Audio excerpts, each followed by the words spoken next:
हरे कृष्ण. तर आषाढ महिन्यामध्ये येणारी देवशयनी एकादशीच्या दिवशी काय घडले आज आपण बघूया. तर ज्या वेळेला सूर्य हे कर्क राशीमध्ये प्रवेश करतात त्यावेळेला भगवंत हे झोपी जातात आणि 4 महिन्यानंतर म्हणजेच कार्तिकी एकादशीच्या दिवशी, त्यालाच आपण देव उठणी एकादशी सुद्धा म्हणतो, तर त्यावेळेला भगवंत हे जागे होतात आणि हे 4 महिने जे आहे अतिशय पवित्र मानले गेले आहे. म्हणून आपण भगवंतांची भक्ती जास्तीत जास्त या महिन्यामध्ये केले पाहिजे.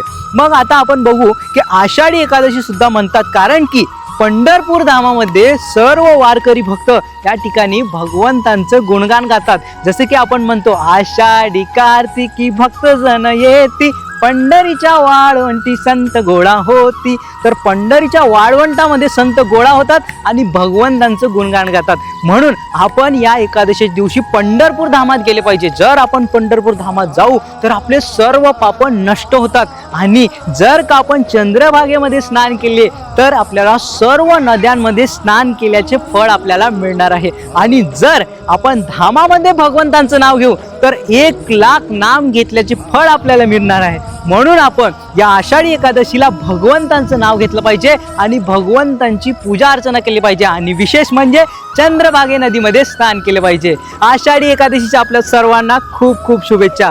हरे कृष्णा. धन्यवाद.